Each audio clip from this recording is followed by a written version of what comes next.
दोस्तों नमस्कार, एक और वीडियो में आपका स्वागत है। और आज हम चल रहे हैं आपको यहाँ पे कमरिया घाट के और चाड़ीपुर के आसपास का एरिया हम आपको अब इस वीडियो में दिखाने वाले हैं।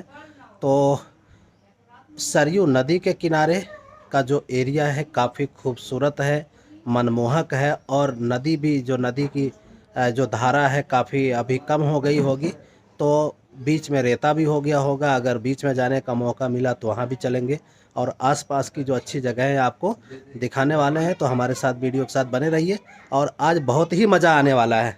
तो आज है हमारे पास पल्सर 125 और हम चल रहे हैं इसी से घूमने के लिए।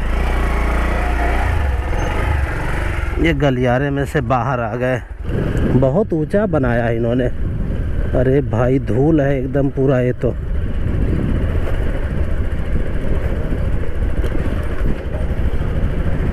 अभी घूमने से पहले रिफ्यूल करा लिया जाए और 310 रुपये का पेट्रोल डाल दिया गया। पदमपुर चौराहा, हम लोग हैं पदमपुर चौराहे पे अभी। दोस्तों ये है गढ़वल चौराहा और छोटा सा चौराहा है, मुश्किल से 25-30 दुकानें हैं यहाँ पे और इसमें एक दुकान अपने ससुराल की भी है। तो हम लोग दोस्तों पहुँचे हैं कमरिया घाट, ये चाड़ीपुर जाने का रास्ता पूछने के लिए। और हमारे दो भाई यहाँ पे मिल गए। क्या नाम है आपका? अनमोल। अनमोल भाई हैं और विशाल भाई। आप लोग कहाँ के रहने वाले हैं? सरयू नगर। अच्छा, सरयू नगर के हैं। अच्छा, तो बताइए, कुछ कहना चाहेंगे हमारे चैनल पे दर्शकों? आप इतना मेहनत कर रहे हैं तो बस दुआ करेंगे कि आगे तक जाइए आप। चलिए, अच्छा है, आपकी दुआएं हमारे साथ रहें और हम आपके लिए अच्छा कंटेंट ला पाएँ। ये हमारे लिए भी एक मतलब चैलेंज ही रहता है कि अच्छा जो कंटेंट है लोगों को दे पाए। फ़िलहाल जर्नी जारी है यूँ ही, और आप लोगों का जो साथ है बना रहे तो और अच्छा है। ठीक, थैंक यू। तो हम लोग चाड़ीपुर के मंदिर के पास में जंगल वाले एरिया में पहुंच चुके हैं और थोड़ी ही देर में जो चाड़ीपुर का जो मंदिर है वो आ जाएगा। अच्छा, ये चाड़ीपुर का परिसर है।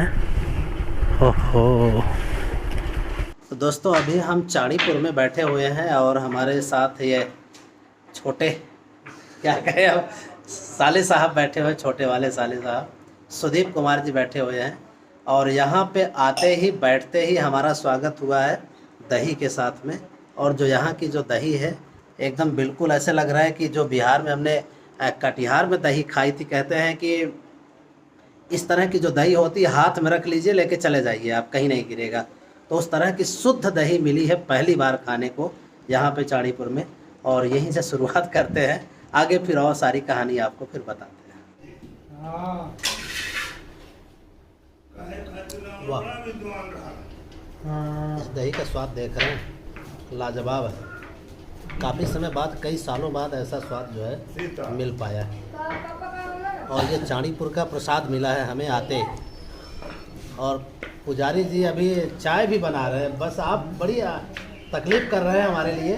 तो अभी हम हैं चाड़ीपुर में और यहाँ के पुजारी जी से बात करेंगे कि इस स्थान के बारे में। जो पवित्र स्थान है सरयू नदी के तट पे है, काफ़ी पुराना है और इसका बड़ा पुराना इतिहास रहा है। थोड़ा सा मैंने जानकारी जो हासिल की है उसमें मुझे ये पता चला है कि यहाँ पे मकरध्वज नामक राजा रहते थे और उनका जो किला वगैरह भी था और पुरानी चीज़ें थी वो खंडहर में तब्दील हो चुका है। अब उससे संबंधित जो यहाँ की जानकारी है वो थोड़ा पुजारी जी से हम जानना चाहेंगे। ये स्थान राजा मोरंगध्वज का है और ये आज का नहीं, सदियों पुराना है। ये मान के चलिए कि महाभारत काल का ये स्थान है। यहाँ भगवान श्री कृष्ण आए थे राजा मोरंगध्वज की परीक्षा लेने के लिए और परीक्षा कारणवश हुई थी। महाभारत के युद्ध में यहाँ भी निमंत्रण आया था कि उस रण में आप भी पांडवों का साथ दीजिए, कौरवों का साथ दीजिए, किसी का साथ दीजिए। तो राजा मोरंगध्वज निरपेक्ष रह गए। उन्होंने कहा मुझे युद्ध नहीं करना है।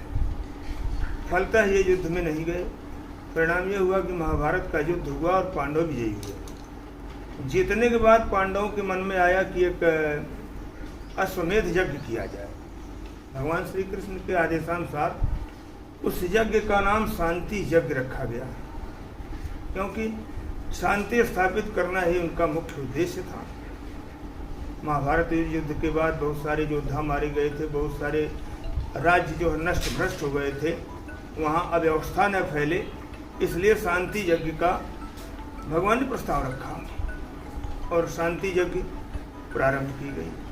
हर जगह से पांडव लोग अपना अश्व लेकर के आते हस्तिनापुर और फिर दूसरी दिशा की ओर निकल जाते थे। इसी क्रम में पांडव लोग अपना घोड़ा लेकर के आज मणिपुर जो स्थान पड़ता है वहाँ अर्जुन की ससुराल थी, ये लोग वहाँ गए, अपने बेटे बभ्रुवाहन से वो लोग मिले। फिर वहीं पर राजा मोरंगध्वज अपने बेटे ताम्रध्वज को अपना अश्व यहाँ से लेकर के इन्होंने भेजा था। ये राजा मोरंगध्वज भी अश्वमेध यज्ञ कर रहे थे, तो इनका बेटा ताम्रध्वज उस समय 13-14 वर्ष का था, अगुवाई कर रहा था और वो घोड़ा लेकर के मणिपुर पहुंच गया।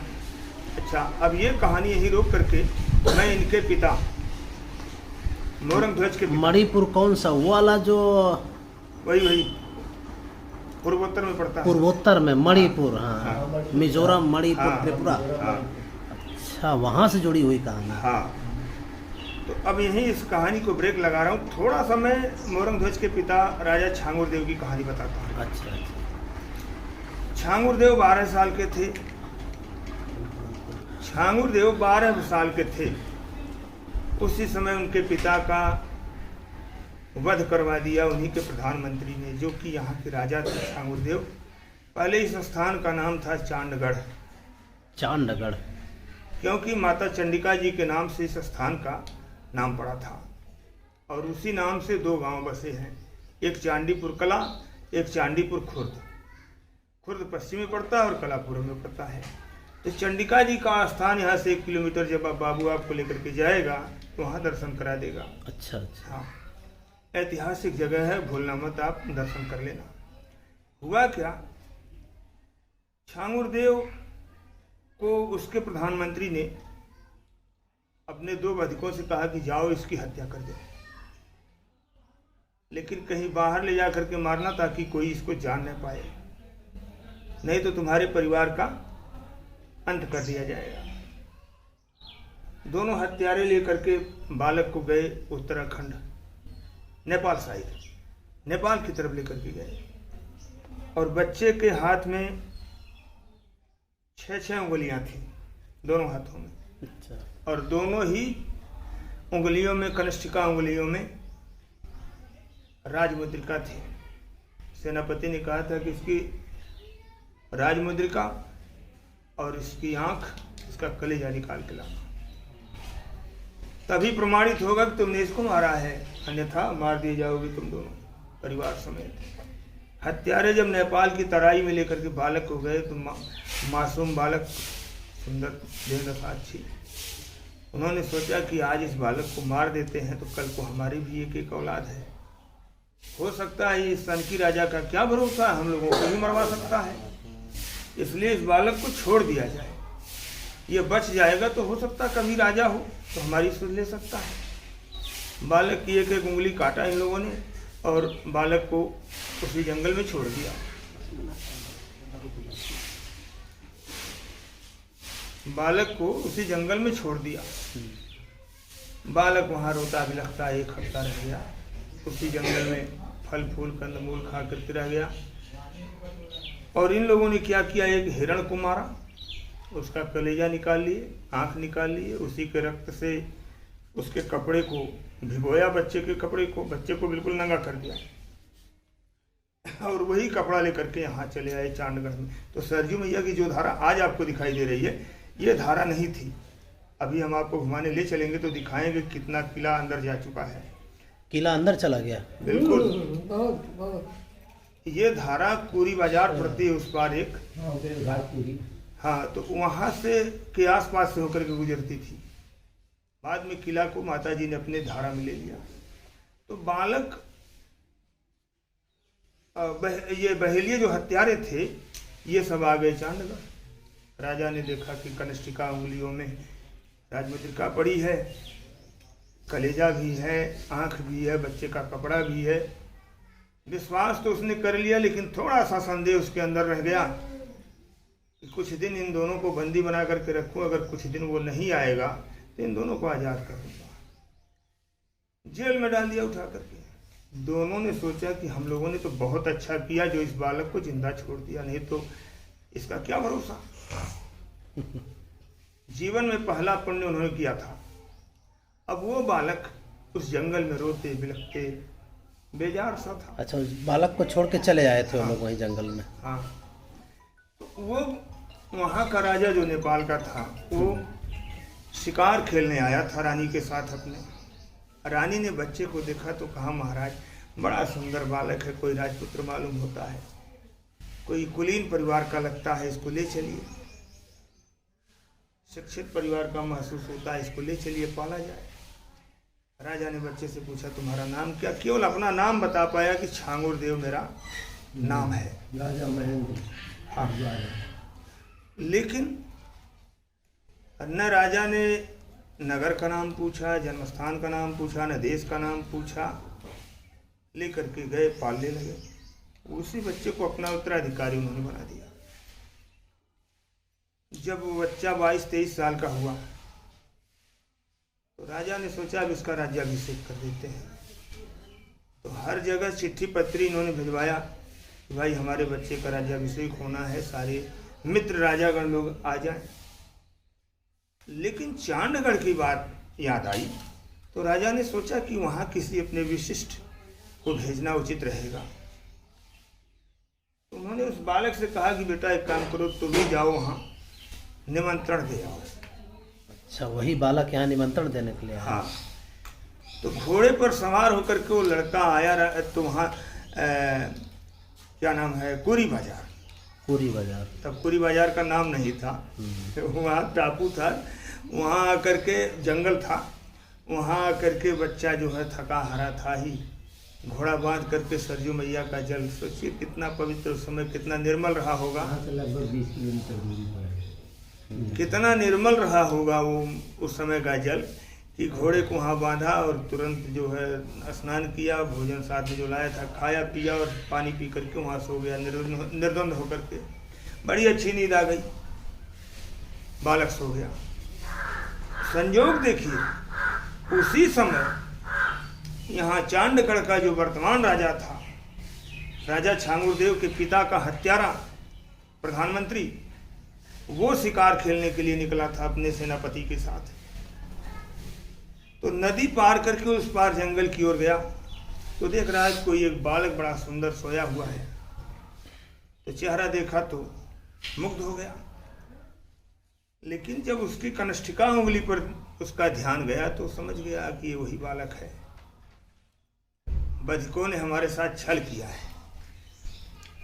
तो जो बच्चे के बगल में राजपत्रिका थी, लटकी हुई थी, बांधी हुई थी, उसके साथ तो कुछ सेना भी, सैनिक भी रहे होंगे। बालक अकेला आया था। अच्छा, अकेला ही आया था। हाँ, अगर सैनिक भी होते तो कुछ न कुछ प्रमाण मिलता, लेकिन प्रमाण केवल इतना मिलता है कि बालक आया था यहाँ पर। अच्छा, तो वो राजपत्रिका जो थी बगल में थी, बच्चा सो गया था। राजा ने निकाला और राजपत्रिका को पढ़ा तो उसमें लिखा था कि नेपाल नरेश के इस पुत्र का राज्याभिषेक है, आप सादर आमंत्रित हैं। तमाम बहुत कुछ लिखा था। तो वहाँ नाम जो था राजा छांगुरदेव के पिता का लिखा था उस पत्रिका में। अच्छा, वो प्रधानमंत्री समझ गया कि बस करो, ये इसी का बेटा है, ये नेपाल नरेश का बेटा नहीं है, ये वही बालक है जिसको हमने मारने के लिए भेजा था। तो उसने क्या किया, थोड़ी सी जगह थी नीचे, उसने अपने नाम एक संबोधन लिख दिया, क्या नाम है, अपने प्रधानमंत्री के नाम एक संबोधन लिख दिया कि ये बालक जैसे ही महल में पहुंचता है इसको विष दे देना, आज्ञानुसार फला। उस अब ये चला गया शिकार खेलने के लिए। उसी समय उसकी बेटी जो हत्यारा प्रधानमंत्री था, उसकी बेटी अपने सखियों के साथ स्नान करने के लिए गई इसी पार से। तो देख रही है, सखिया से कह रही उस पार लगता है कोई सोया हुआ है, कोई घायल तो नहीं है, चलो नज़दीक जा कर के देखते हैं। तो जब वहाँ जाती है तो देख रही है कि राजकुमार ही सोया हुआ है। लड़की भी मोहित हो गई। तो राजपत्रिका जब उसने उठा करके देखा तो उस पर लिखा था, इस बालक को महल में जाते ही विष दे देना। ऊपर लिखा था कि राजकुमार है, हमारा राजाभिषेक इसका होना। तो लड़की ने सोचा, राजकुमार को हमारा पिता मारना क्यों चाहता है? उसी ने विष के आगे या बढ़ा दिया, हो गया विषया। विषया उसी कन्या का नाम था। अब हो गया कि लड़का जब महल में जाएगा तो इसको विष दे देना की जगह पे विषया दे देना, शादी कर देना है। शादी हो गई। महल में बालक आया और वो राजपत्रिका अब उसके प्रधानमंत्री को थमाया। तो उसने आओ देखा, न ताव न राजा का इंतजार किया, न किसी की प्रतीक्षा करी। ब्राह्मणों को बुलाया, शोध करके लगन बड़ी अच्छी बैठी, शादी हो गई। जब वो शिकार खेल करके आया तो उस शिकार में उसका मन लगे कहाँ? वो तो इसी चक्कर में था कि हमारा शत्रु जीवित है। भागा भागा आया तो प्रधानमंत्री से बोला कि वो बालक जो आया था, क्या तुमने उसको मारा कि नहीं मारा? उसने कहा कि महाराज मारा, आपने मारने के लिए थोड़ी कहा था। तब चिट्ठी वही उठा करके उसको दिखा दिया कि देखिए इसमें आपने लिखा है कि इसको विषया दे देना। हमने सोचा आपने अपनी कन्या का दान करने के लिए लिखा है। अब प्रधानमंत्री की बात सुनकर के राजा बड़ा नाराज हुआ। फिर भी उसने कहा, मैं बेटी दूसरे को ब्याह दूंगा, लेकिन इसके पास नहीं रहने दूंगा। तो अपने उन्हीं दोनों हत्यारों से बोला कि कल हमारा दामाद जाएगा चंडिका जी के उसी स्थान पे, वही चंडिका जी का स्थान है, कुल देवी है, वहाँ पूजा करने जाएगा। रात के अंधेरे में जाएगा, सुबह भोर भुरारे उसको ही मार देना, नहीं तो तुम लोग अब की बार नहीं बचोगे। तो वो तो हत्यारे जा करके वहाँ छिप गए। अब छांगुर देव से इसने कहा कि बेटा हमारे यहाँ की रीत है कि जब विवाह होता है तो जोड़े में से पुरुष जो होता है वो चंडिका मैया की पूजा करता है। तुम जाओ वहाँ पूजा पाठ करके चले आओ। छांगुर देव सीधे सारे थे, तैयार हो गए। बेचारे छल का इन्हें ज्ञान नहीं था। पूजा की थाल लेकर के नंगे पांव चल दिए महल से। आधे रास्ते में ही जैसे पहुंचते हैं तैसे इनका साला मिल जाता है, छांगुर देव का, लड़की का भाई। उसने कहा, जीजा श्री हमारे यहाँ ऐसी कोई रीति नहीं है। वो अपने पिता को जानता था कितना छलिया है। उसने कहा कि ये पूजा तो कोई भी कर सकता है, आप मुझे दीजिए, दीदी की तबीयत खराब, आप जाइए।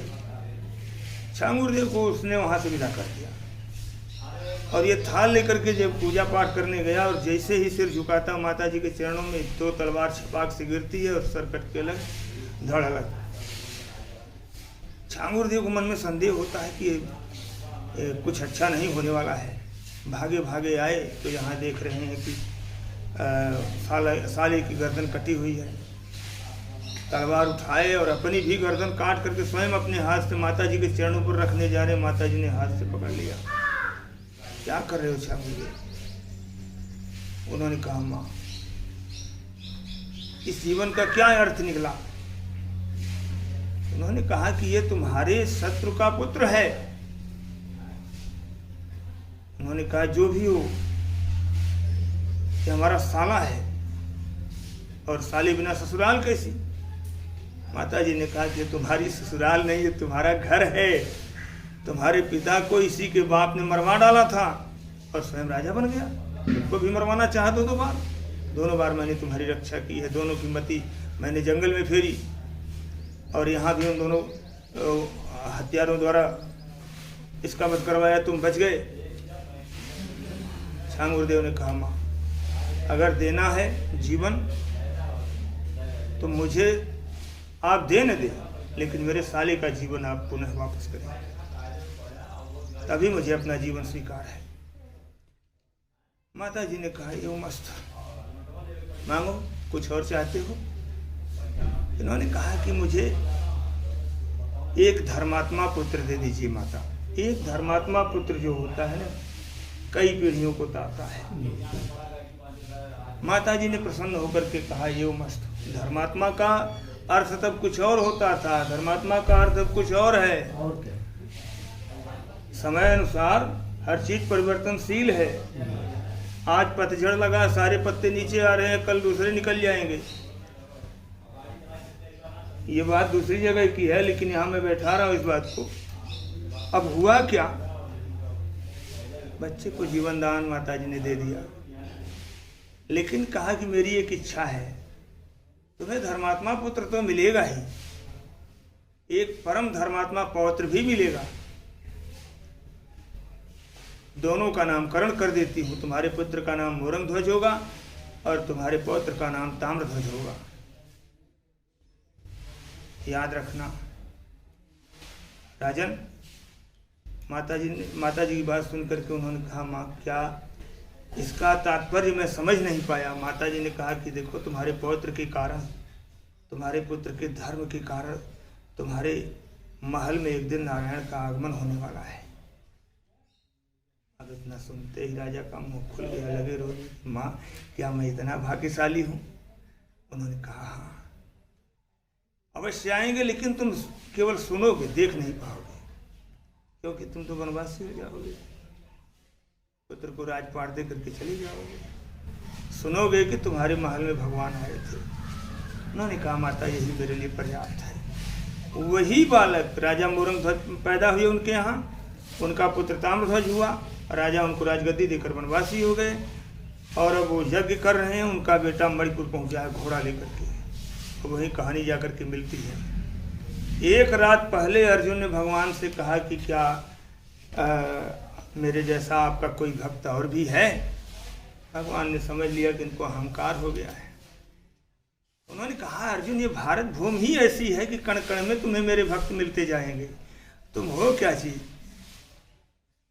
एक से एक पड़े हुए हैं। अर्जुन मौन तो हो गए, लेकिन भगवान ने समझ लिया कि ये बिना प्रमाण लिए मानेगा नहीं, क्योंकि पक्का भक्त है ना, इसको प्रमाण चाहिए। और अहंकार साथ में हो भक्त के, तो भगवान उसको तोड़ते ही हैं। हाँ, अहंकार ही तो उनका भोग। ताम्रध्वज से सुबह मुलाकात हो गई आमने सामने, और सोचिए केवल 2 बाणों का उपयोग किया ताम्रध्वज ने, जिसमें एक बाण से सारी सेना अचेत हो गई, दूसरे बाण से ये दोनों महारथी भगवान श्री कृष्ण, अर्जुन और 3 भाई पीछे थे। भीम, अर्जुन, नकुल, सहदेव, चारों भाई, ये भगवान श्री कृष्ण, ये लोग अचेत हो गए। उस बालक में वो सामर्थ्य थी कि इन लोगों को पराजित कर देता, लेकिन नहीं, नारायण की इच्छा थी कि इनको पराजय का स्वाद चखाया जाए। लीला हो रही थी।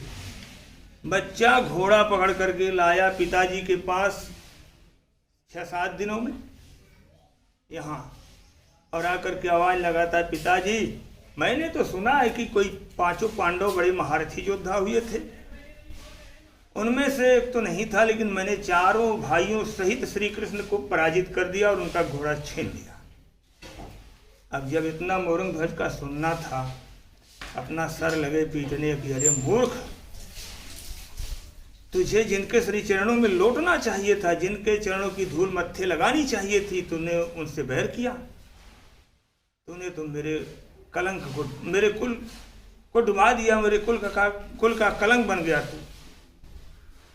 भाग जाओ मेरी आंखों के सामने से। अब क्षमा याचना करने लगे पिता से, तो पिताजी ने क्षमा तो किया, लेकिन तब तक आवाज आती, राजन भोजन भिक्षा में देही। देख रहे हैं 2 सन्यासी खड़े हैं, एक शेर खड़ा है। शेर इतना बुढ़ा है कि उसके सारे चमड़े झूल रहे हैं, मुंह में दांत नहीं है। अब यह हुआ कि महाराज भोजन में क्या चाहिए आपको?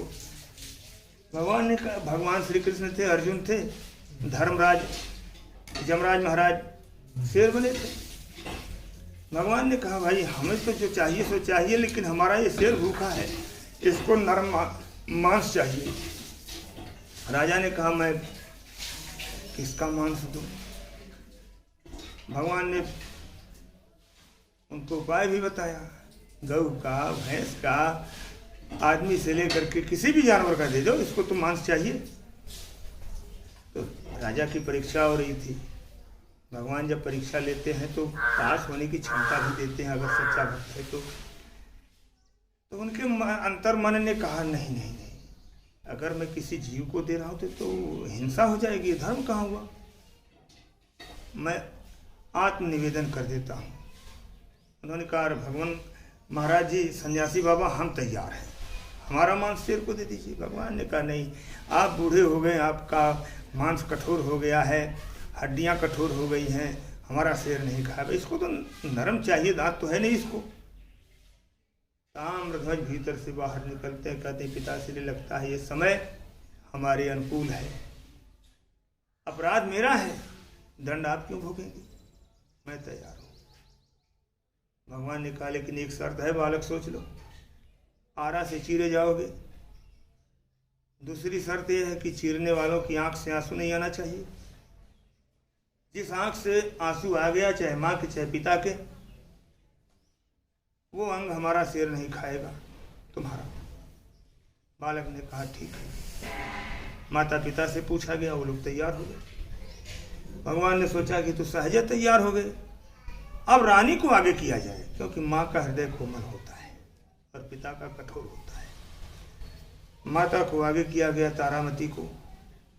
आरा चलने लगा पिचकारी की तरह, रक्त कभी पिता के ऊपर कभी माता के ऊपर। तो बालक ने कहा पिताजी रुक जाइए। घर में से भागा भागा घायल अवस्था में जाता है, रुई लेकर के आता है, पिता और माता दोनों के कान में डाल देता है, ताकि हमारी चीख अगर हमें दर्द हो वो आपको सुनाई न पड़े, ये तो आप विचलित हो जाएंगे। बच्चे को आरे से चीरा गया, चीर करके उसको 5 टुकड़े किया गया, 5 जगह टुकड़े टुकड़े करके रखा गया। अब यह हुआ कि इसका क्या होगा। भगवान ने कहा जो होना सो होगा, अभी क्या चिंता करना। राजन हमें भूख लगी है, अब हमको भोजन कराओ।